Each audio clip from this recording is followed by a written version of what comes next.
this I've been actively concerned about watching because, like with, well, it's both this and her story because we know that she has involvement with cleaning up the aftermath of gruesome deaths. Forensics clean it. And I've recently gone through Loss, and Honkai Star Rail, even remotely touching on the ideas of death, made me break down and sob. That was also around 2 weeks ago. Well, less, around over a week ago. So now I'm just a little on the back foot when it comes to interacting with stuff like this. It's just thrown me off a lot. Hopefully it doesn't go too in.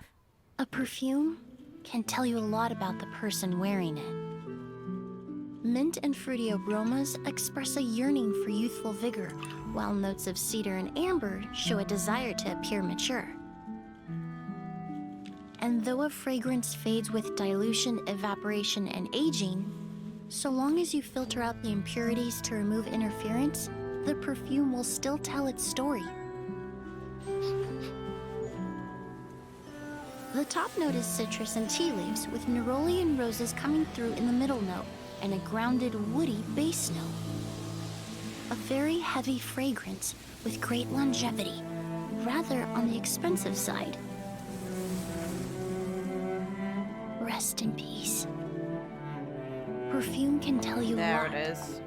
Even when the wearer can no longer speak for themselves. We'd arranged to go camping up on the summit. But when I got up there, I couldn't find her.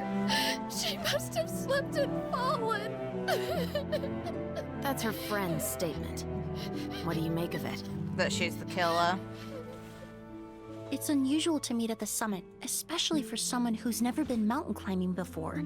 The claim that she fell is a lie. Oh? Why so sure?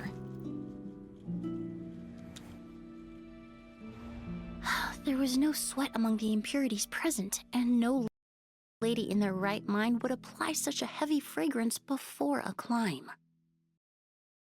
Valid reasoning. But yeah, at some point I've got to play this story.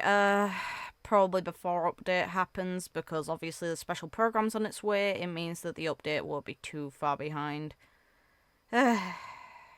Hopefully it doesn't get too into it. People have a lot of complications about this character, and I don't get why. I think her animations are pretty enough, more on the subtle side, but I don't think that's a bad thing. And then I think as a character, she possesses a lot of intrigue because she's giving us a window into a side of Fontaine's system that we had yet to see.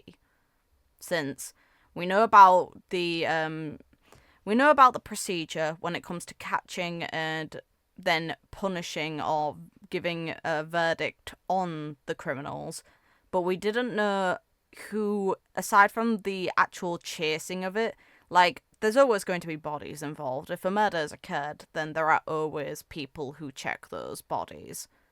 So we've got private investigation units like Chevreuse, and then we've got now the other side of it, who is the one who analyzes the actual biological evidence left behind. And that role's actually probably more as important as the people who actually do the groundwork and get statements from people, because there's a saying that the more effort you put into trying to cover a murder up, the more evidence you leave behind, because you're leaving loads of biological material. So if you try and do anything with a corpse, there's evidence of that on everything usually, because most people just are not qualified to probably clean it up. And even if they are, you're bound to miss something, especially if you're using your hands to do it. Gloves, the inside of the gloves can possess your fingerprints and other things. It's just dead skin, hair.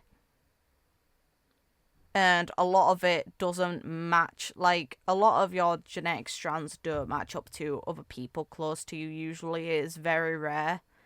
Fingerprints normally do not match. It is very, very rare that you'll find a matching fingerprint in this world. There are cases, it's just highly unlikely. Your eye is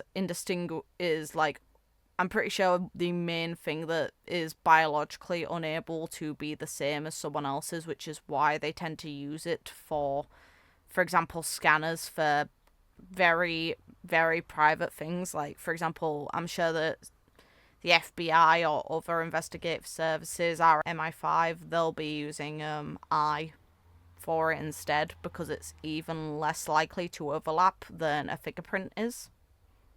But yeah, forensics is where you definitely get the confirmation on a lot of things, so long as you're not dealing with someone who has the time to cover it up, or who has the knowledge to cover it up and has preemptively covered it up. But even in the cleaning process, you leave evidence, because then you're just like, why have you got all of this stuff to clean up all these different things that are probably not very common chemicals you'd use, or wouldn't be in the area you use them. Like, if you murdered someone in your garage, people don't normally run through their garage with a load of bleach.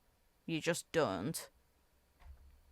So it's just moments like that that kind of give you away, even if you manage to get rid of all the biological traces. So yeah, I think she's got a lot of potential for intrigue. I haven't dug much into her because I have yet to do a story quest. I'll do that at some point. Not right now, though.